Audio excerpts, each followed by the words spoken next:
Hi there. Welcome to episode 5 of the Manifesto. I'm Nick from Soulcraft. Glad to be with you tonight. I'm here with James. Hey, Hey, James.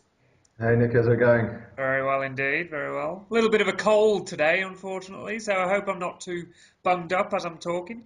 Yeah. Um, but I'll try my best. So So what you can glad to have you. do? Yeah.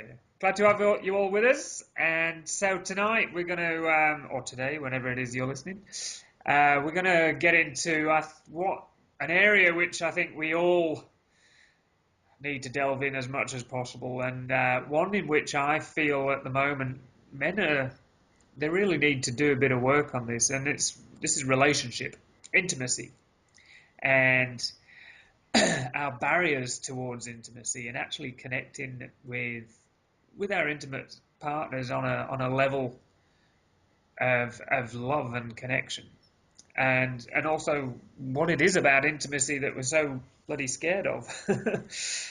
um, I mean, we talked about one of the statistics that is evident of fact being a bit of an issue for us a couple of episodes ago, where up to 40 to 50% of marriages are ending in divorce, and 80% of those divorces are being initiated by women.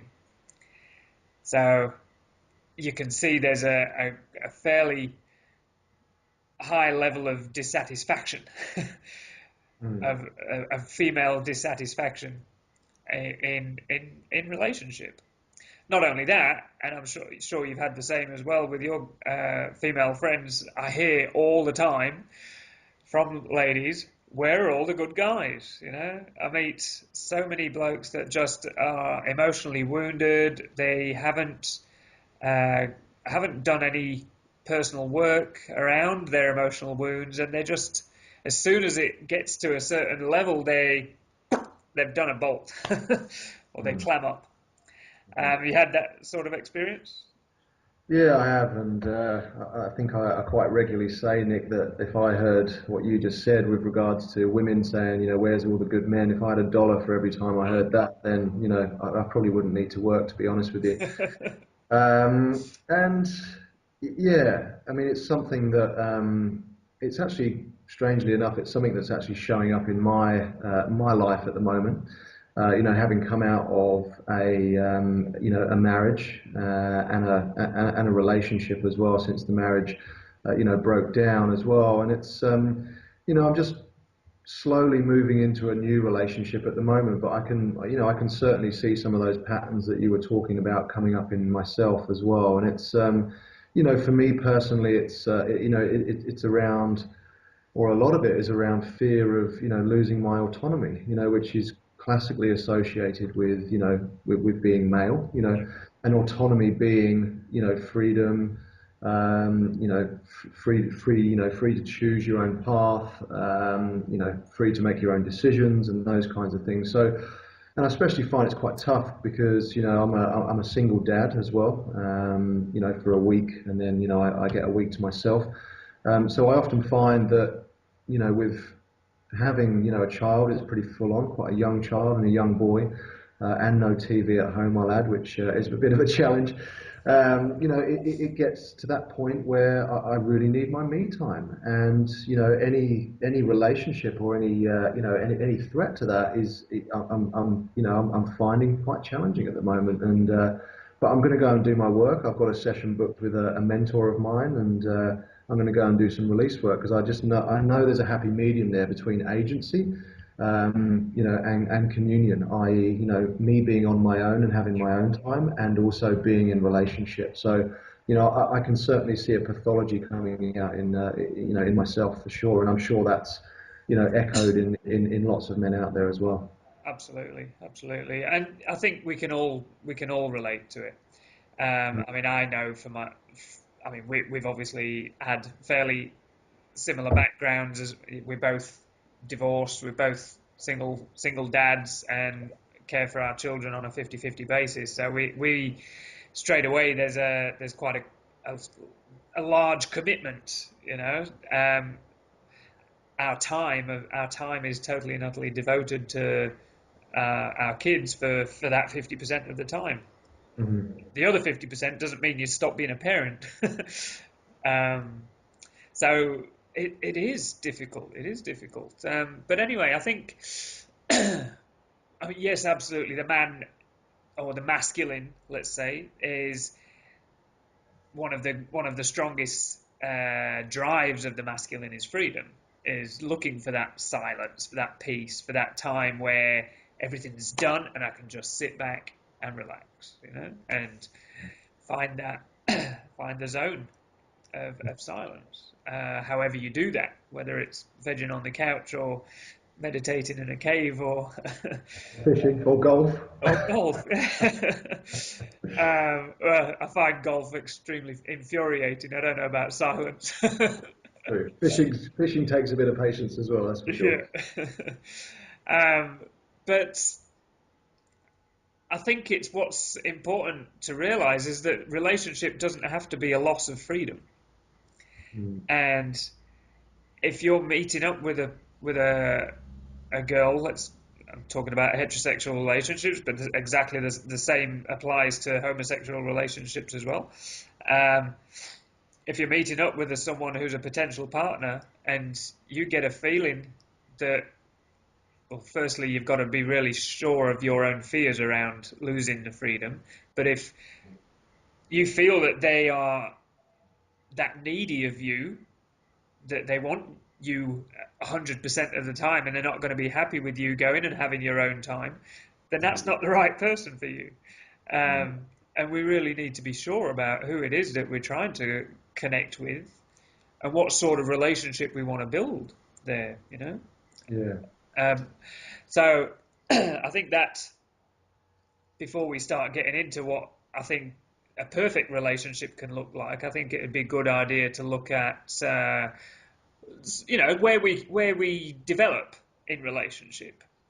And I think that one of the most common sort of relationships that we most used to, and as I know we've both discussed, our relationships have been, our previous relationships have been this way, is the first stage of relationship, which is a codependent relationship, where two people get together and they haven't really engaged in their own personal development work, so they're still very much acting from an egoic base, and they commune, they get together, they meet each other. There's a physical attraction.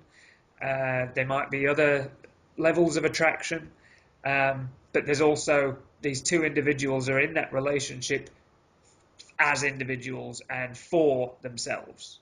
So that he's looking at her, what can you do for me?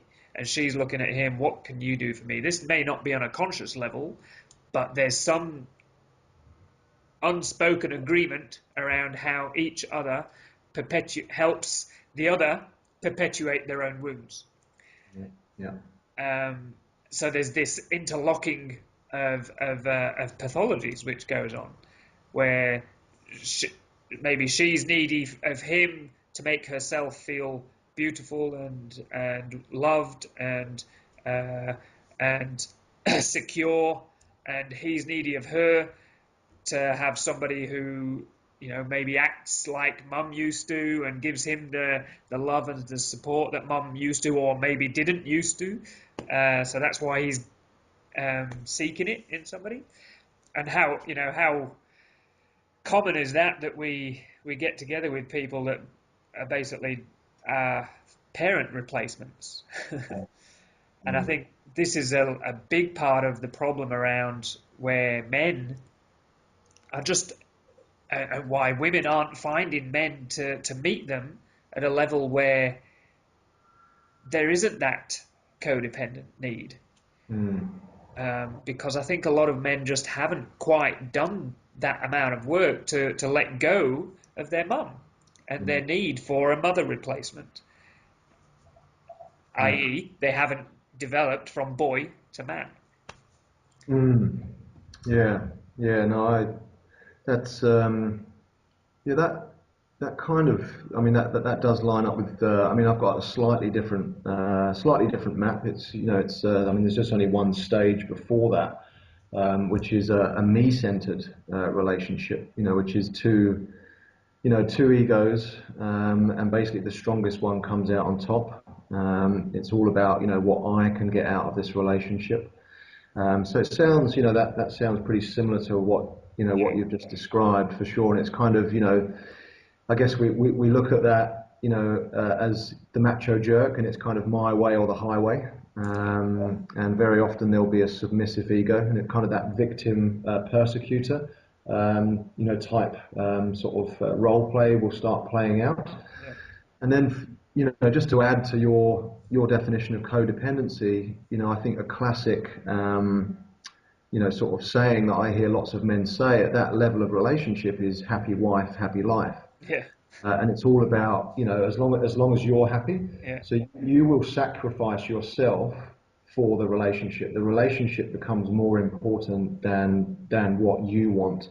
So you end up losing yourself. You end up becoming enmeshed, emotionally Yeah. in the other person.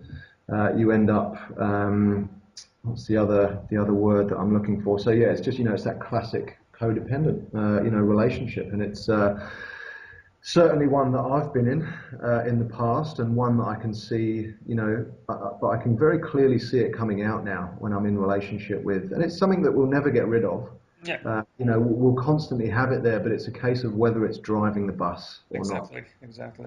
So you'll kind of, and the more meditation we do, and the more yoga we do, and the more self-awareness practices we do, the more we'll be able to see that part of us coming up. And yeah, it certainly led to the downfall of my marriage. That type of, dynamic between myself and my ex-wife, and it works for some people. I think some people Worked are for a while. happy.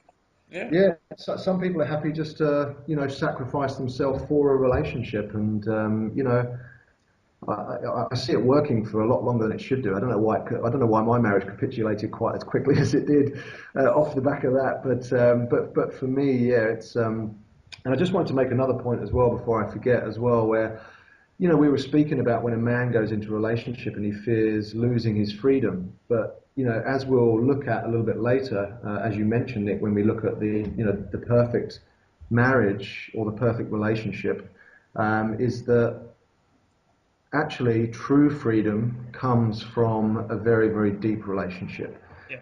And, it's liberation from your ego, it's liberation from, your shadow, Yeah.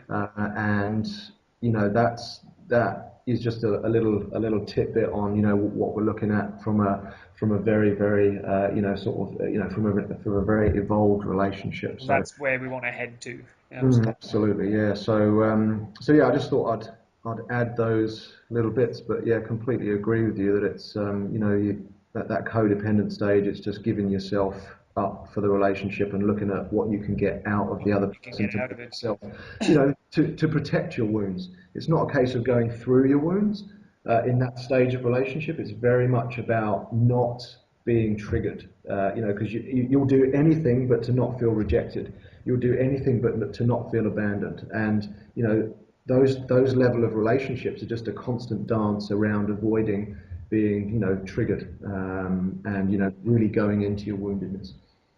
Or also doing the triggering just to perpetuate Mm, the codependency.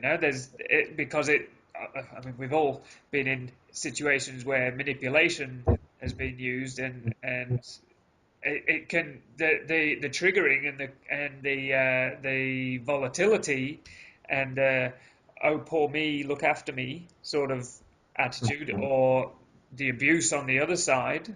It just continues the cycle. yeah. um, and I mean, there's so many different ways in which that can be played out. Of course, we're not just talking about physical abuse or anything like that, but of course that is part of it. um, so then what that sets up for most people is obviously a situation where the relationship will at some point cease working, and all of a sudden there's a big messy and uncomfortable breakup, and everyone's hurt and everyone's in pain, and then we go on to the next relationship, clunk clunk, here's a big shield in front of my heart. I'm not letting anyone in because this is going to happen Yeah. again. Um, and of course, we all go through it. We all go through wounding. We all go through rejection, and it stinks, and it hurts, and it's painful, and it makes us feel like crap. And but the only way we can actually ever hope to get close to someone and to actually experience love at a depth that we all yearn for is to actually let someone in. Mm. So we need to really look at what it is that I'm afraid of, what it is that I don't want someone to see. And that, this whole fear around intimacy. Well, firstly, just look at the word intimacy. It's into me, see. So I'm basically asking somebody if I'm intimate, I am offering myself to be seen. I'm letting this other person see the whole of me. That means the bits I don't like and the bits I do like. All that I have to offer, all of my wounds, all of my uh, uh, all of my gifts, all of the gold, all of the shame that I have. The only way I can ever hope someone to love me in that way is if I can do that for myself, and I can be comfortable enough with my own discomfort, with my own pain, with my own wounds to actually let someone else see it. Do you understand what I'm saying? Do you agree? Yeah, yeah, no, I do absolutely. It's from the inside out, right? It It's is, absolutely. if and adding to that, I think it's another great one is if you are going to be in a relationship, like that, then being comfortable with your own grief, being comfortable with your own shame, that only then will you be comfortable with your partners. Absolutely. It's quite classic, I think, to see. I mean, there's been lots of comedy sketches, I think, around, when women cry and men feel super uncomfortable, around women's grief, and it's just a reflection of them not being, comfortable with their own, Yep. likewise, that would work the other way. Sometimes more so when, women aren't comfortable with men's anger, and it's because they're not, it's because sometimes the men's anger boils over into aggression Yep. and hostility, but a lot of the time it's just because the women aren't comfortable with their own anger, for example. So it's yeah, absolutely. I couldn't agree with you more with regards to intimacy with yourself before intimacy with someone else. Yeah. But I would also say that you could learn on the job as well. And I was just going to say exactly the same thing. It doesn't mean we have to be finished on Mm, our own work before we can uh, go into relationship, because relationship is the best the best arena for personal growth, because you've got a mirror right in front of you, and that other person who you're with is going to show you all of your own shit, and that's their job in that mm, relationship. And you're doing the same for them, and when we can enter into a relationship where that is all clear and that's okay, and that's also a shared agreement, mhm. that you're doing this for each other, but for something more than that as well. And we'd kind of jump in a level, because this is that's where we're aiming for, but there's obviously other steps that we go to. And I mean, we talk about David Data's work quite often. I hold him in quite high esteem, particularly where it comes to relationship and the play of the masculine and feminine. And he talks about the three stages of intimacy. First stage being what we've already described: the codependent relationship, the macho jerk, submissive housewife uh, uh, caricature. And then he moves on to the next stage of development, which is independency, where you've got two people that are self-assured, they're independent, they don't need anybody, but they just like to hang out with each other. So it's very much the boundaries are very clear. You take out the garbage, I'll cook dinner. Um, you do this, I'll do this. You take the kids to school, I'll pick them up. That sort of thing, where everything is very much agreed upon, um, and the same goes in the bedroom too. You do this for me and I'll do this for you. Which is it's a beautiful place to get. It's definitely beats codependency, um, but there's a limit to where we can go with that. And there's a certain dryness around it. There's not a great deal of passion and yeah, it might be fun, but there's a certain well, it can get boring. Yeah, yeah, you can certainly cohabit pretty well at that stage, Yeah. but I think a lot of intimate, a lot of passion, is missing, Yeah. from the relationship because I think at that stage we're very unconsciously playing out, or embodying either the masculine or the feminine, and yeah, it can just get a little bit dry as you said, and it's only really when you step into the stage above it that you start to consciously to be able to deploy, but you keep hold of that stage, you keep hold of your independence, but then your boundaries will then include the other person rather than exclude, Yeah. the other person. So it's a really all embracing sort of boundary that you have, and it's there can be a lot of fear making that jump from that second to third stage for Oh, sure. absolutely. It's there's a lot of growth in that. But there's not, and this is the thing, we're not all ready for that either. No. We're not all ready for that because we just haven't got to that point where it take well the third stage is interdependency, where the two people are in a relationship, and yes, they love each other, and yes, there's a lot of intimacy, and yes, there's also a lot of autonomy, where you both are very much engaged in your own life, Mhm. um, and your own personal work, your own personal growth work.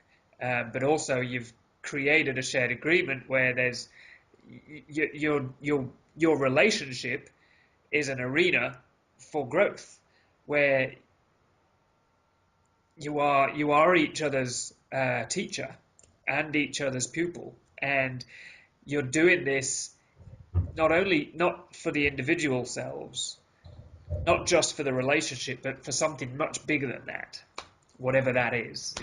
It's like you are here to serve the world. You're here to serve a God if you have one. You're here to serve as the co-creative force that the two combined energies can be. Obviously there can be amazing things created with by two people, much more than two individuals. Mhm. Mm, Um, mm, mm, yeah. and and that can be, or a lot of the groundwork there is around just being really sensitive, not only to where you are but to where your partner is, and being sensitive to what their needs are without having to ask. Mm, The second stage, the independent level, is very much a conversation. That, okay, do you like this, or how do you feel? mm, All that sort of stuff. Where the third stage is, it's a lot of that communication is done on a much more bodily sensed and energetic sensed level. So you're much more, as a man, you're aware of where she needs to go. You're aware of her moods. You're aware of uh, where she's feeling, and you're also responsive to her light and her beauty and her emotion, by not running away from it, by not collapsing, by not trying to fix. One of the great failings of the man is trying to fix a woman's emotion. Doesn't work. yeah, Doesn't work. yeah, true. Yeah, it's I think you've hit the nail on the head there with regards to that shared agreement, moving into that what I'd refer to, or one of my mentors, Robert Augustus Masters, refers to as the being centered Yeah. stage of relationship, which is exactly the same. It's just awakening to something much larger, than yourself, and the way you do that is through clearing your conditioning, Yeah.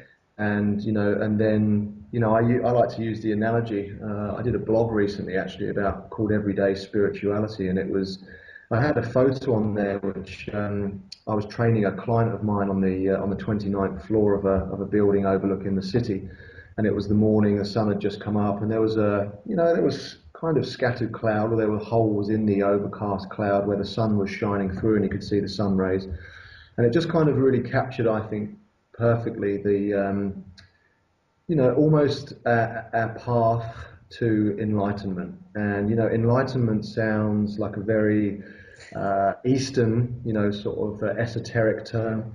But actually it's not. I'm sure every single person out there has experienced, very deep states of consciousness, either, causal or non-dual states of consciousness.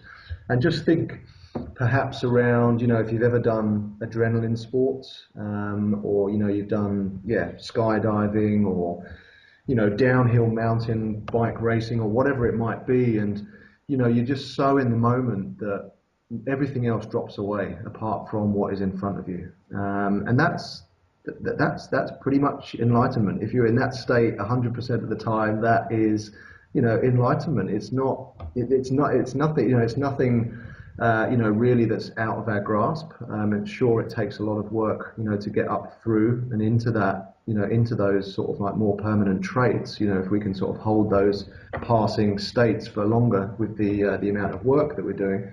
Um, so it's so I just had something pop up on my screen, and so for me it was all about, the cloud was our conditioned self, Yep. was our familial conditioning, it's our cultural conditioning, our personal conditioning, and really what we're talking about here, Nick, is the relationship serving as a container to start punching holes in the cloud, in Yep. the overcast cloud. And then suddenly, as soon as you start punching holes in it, then, that deeper part of ourself, that ground of being, can start to shine through. And then we suddenly start to, not only does it shine out in us, but then it starts to shine out into the world, which is what you just mentioned with regards to, grounding that ground of being into service and into, a much deeper sort of vehicle to, help meet the world's needs, and,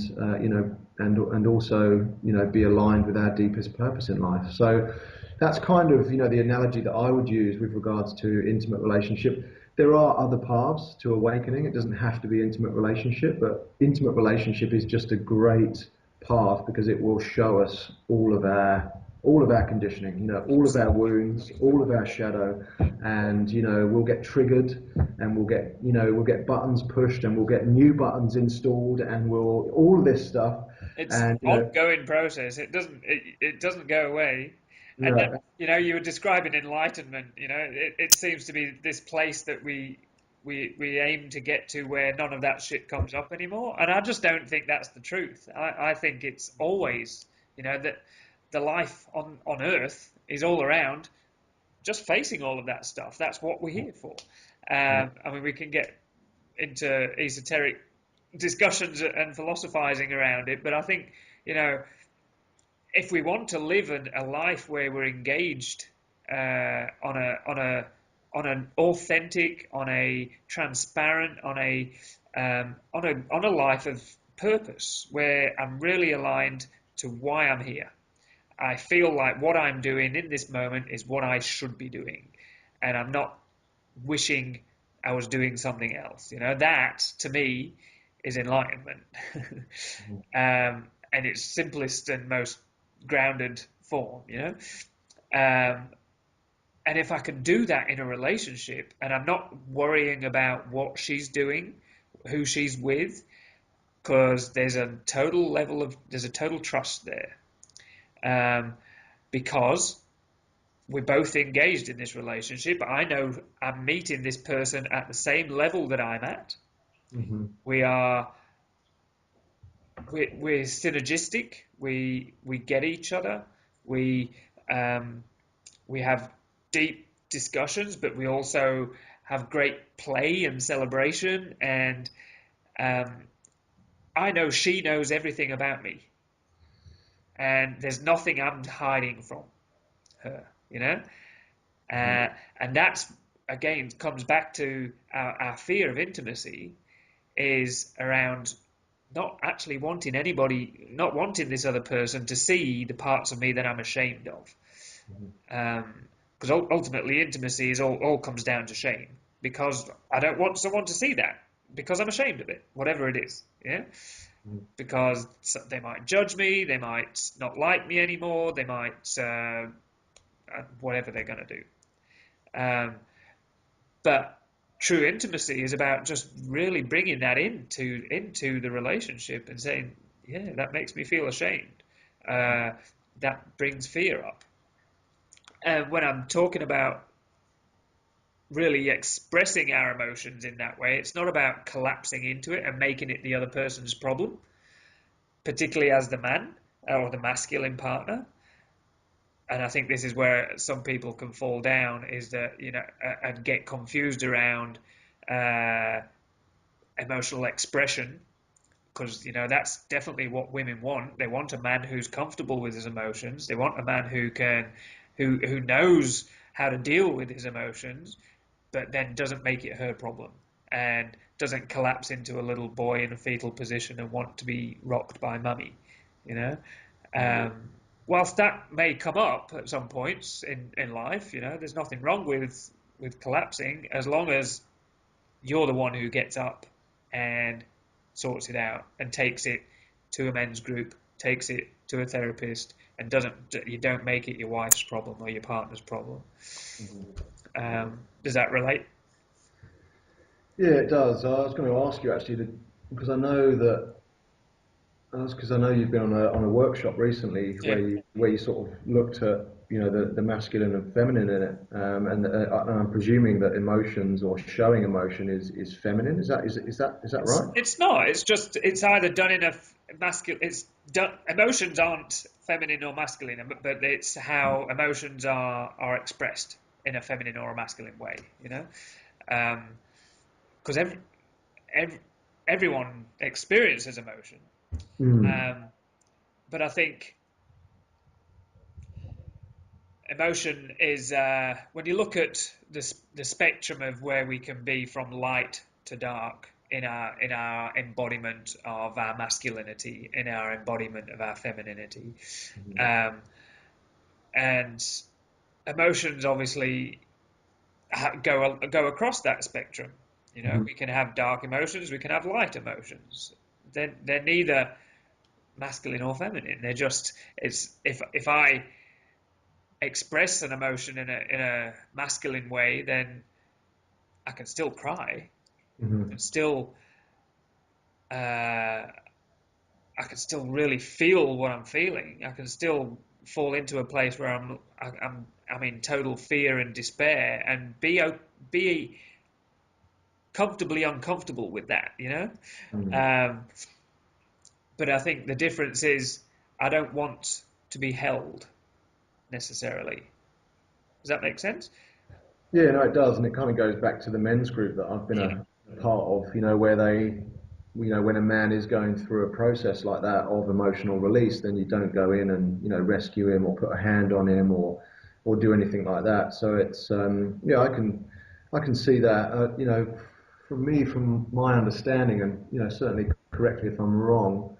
I know David Data talks a lot about the masculine, is really only has one face, and that's the face of really deep presence.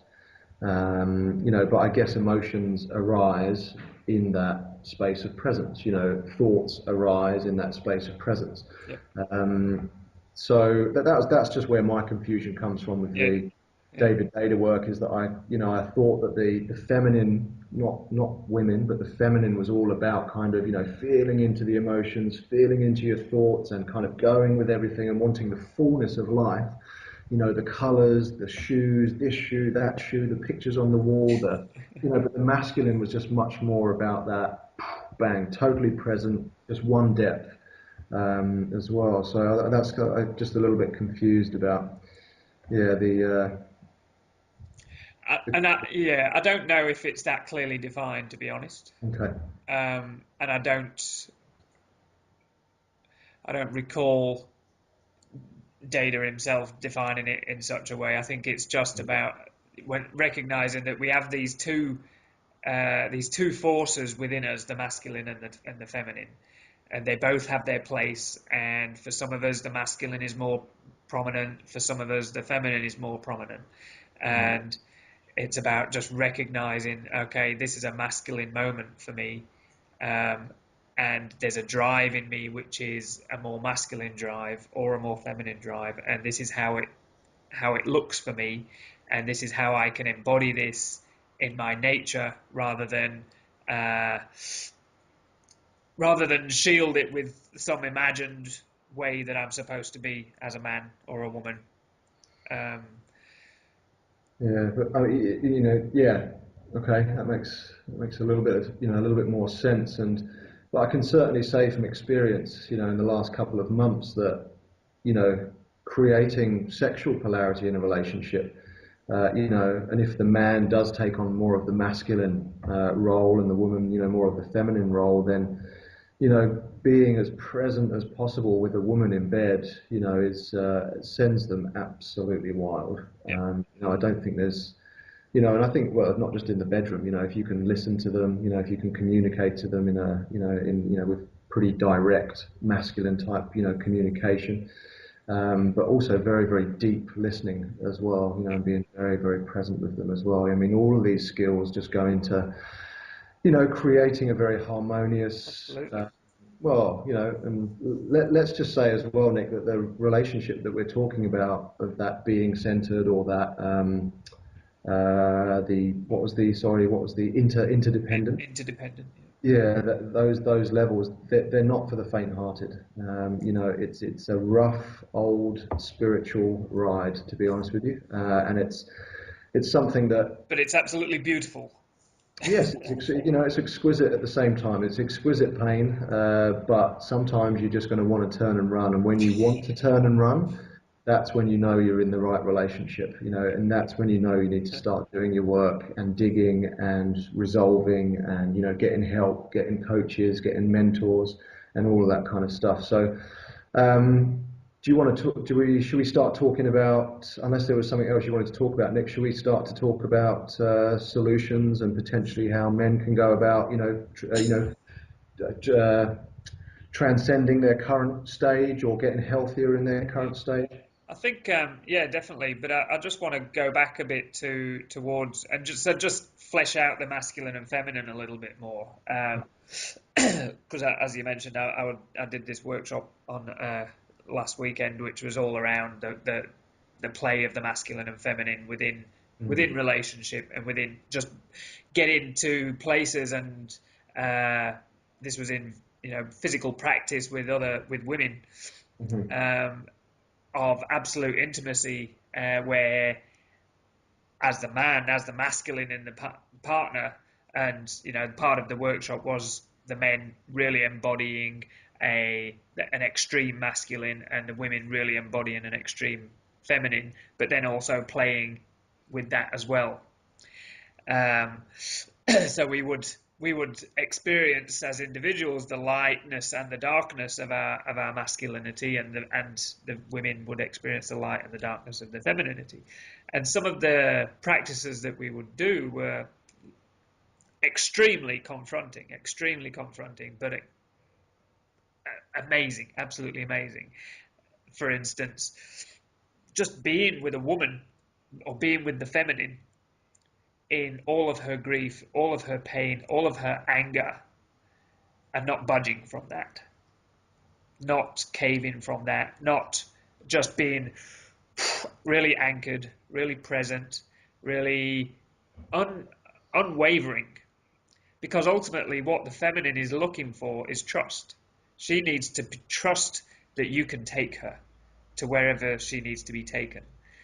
Um, whether that's in the bedroom, whether that's in her spiritual practice, whether that's out for dinner, you know.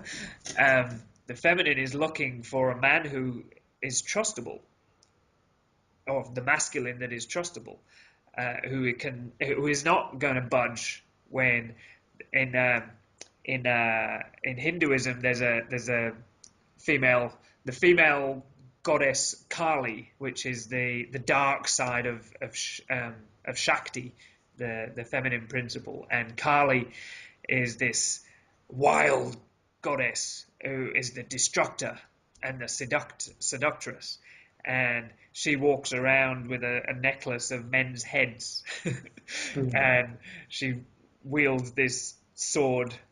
She's a wild, wild beast, and that's exactly who we were facing. And the feminine has a beautiful.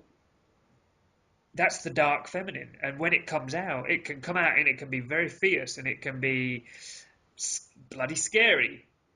But if the masculine can stand in that, not be wavered, not be knocked off his perch, and then still love her, then still take her, then that's when she will just melt in his arms, um, and yeah, that's a beautiful, beautiful thing, and also, well, you'll have a lot of fun. It takes a lot of capacity, it takes a big, big capacity to be able to Oh, do that. absolutely, And absolutely. it's, and I've experienced something like that recently as well, where sometimes you'll have to be with that type of, feminine energy for hours, hours and hours. And it takes a lot of doing, and you have to build up there, you have to build your way up. And I have to admit, I was struggling by the end of it to keep my presence there and my ability to, to be empathetic and just to not collapse into it. And it was it's hard work, and pretty tiring. And so yeah, it might be worth now chatting about how men can maybe go about building the capacity to be with that in themselves, Yeah, and then in turn be with that in your woman, or depending on what orientation your relationship takes on. yeah, yeah, definitely. I think the first thing to do is to really just have a look at the relationships that you've been in, Mm. and if you're currently in one, is it serving you, and is it serving her or him, um, and in what ways are you in that relationship just for your own needs, and just be really honest with it, just okay, yeah, I'm manipulating this person to get this sort of love, or uh, this money, this security, whatever it is, um, or where, and then just be really honest with yourself about where you're holding back, and what might be some of the reasons behind that restriction, that resistance to going deeper. Because and as well as that, I think a really key factor is to make a list of what is important for you in a relationship. You know, what kind of relationship are you wanting to create? Um, and if you're really clear about what it is that you want in a partner, then you're going to know when you don't get it. Mm. And you Yeah. won't be questioning. You won't be wondering, okay, maybe she'll change, or maybe he'll change, because that's a recipe for disaster. Yeah. Well, um, as go well. into that relationship and be with them where they're at. Don't expect them to go anywhere or change into something that you think is going to be better, because that's just, you're always going to be waiting for something that isn't going to happen. Mhm. Um, I think there's some really key starting points. Do you have anything to add there?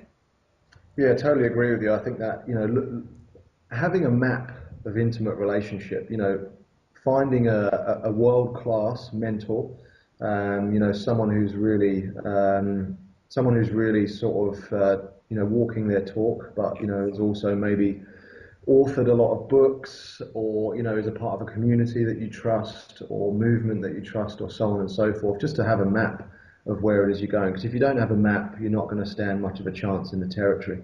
And you're going to be wandering around lost lots of times. So it's just good to learn off of people that have been there. Yeah, So adding to what you've just said, Nick, I would, and going into what we've spoken about with regards to, intimacy with yourself first and then another.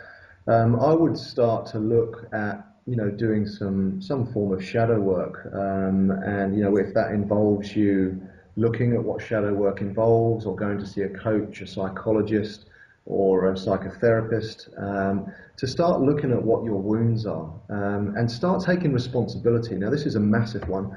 Actually, start taking responsibility for charges that you experience in relationship, and stop blaming the other person. Um, to be fair, it can be a little bit of both a lot of the time. Charge can be, a two-way street. Absolutely, but I, you can't take you know, responsibility for hers.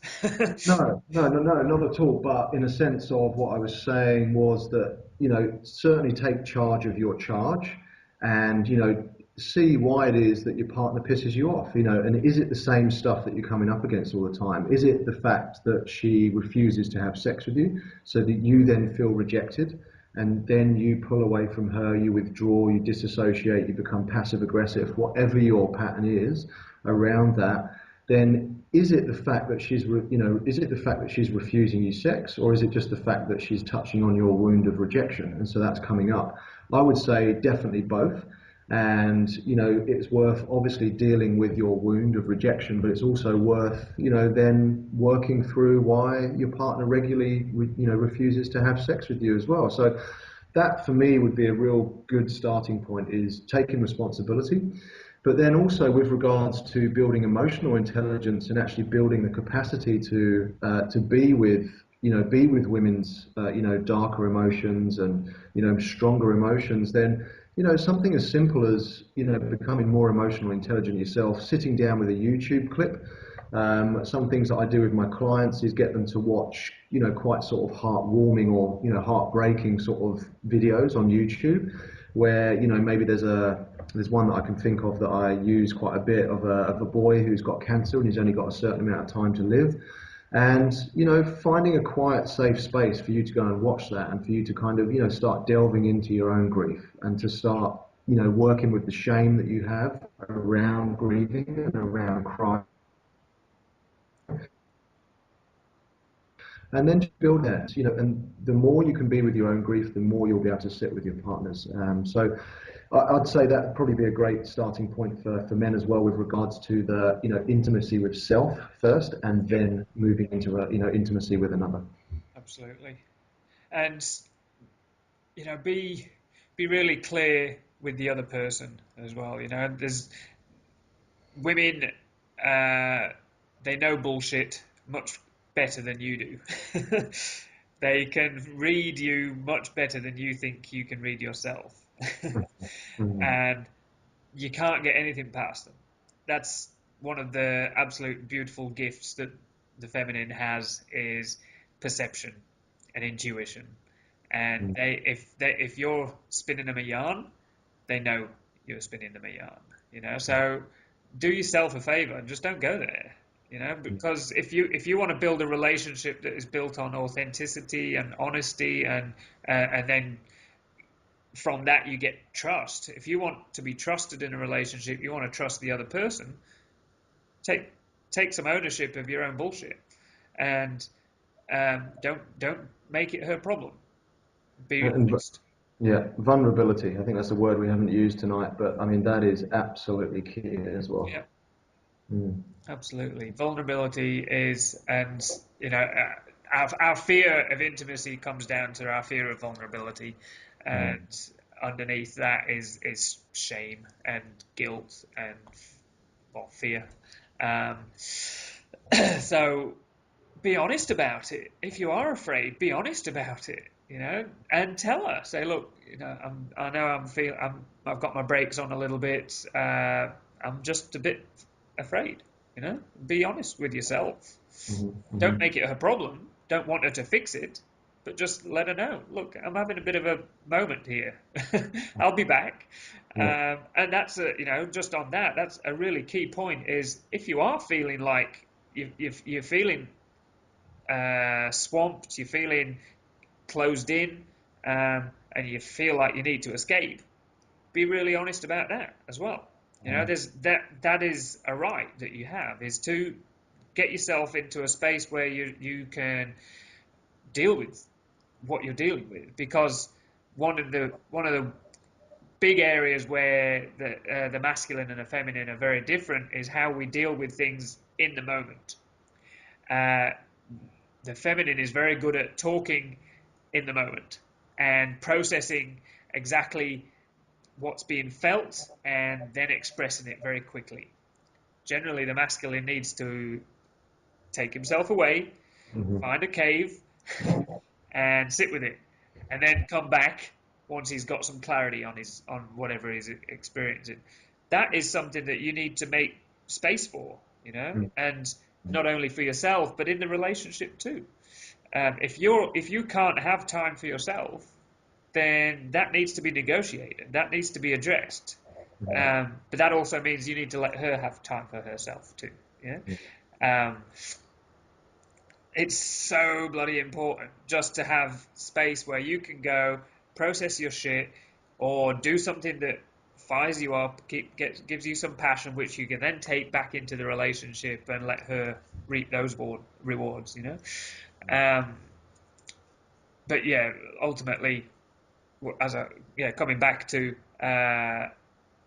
recognizing, okay, I'm not coping with this at the moment, and just being really upfront and honest and saying, look, I'm really sorry.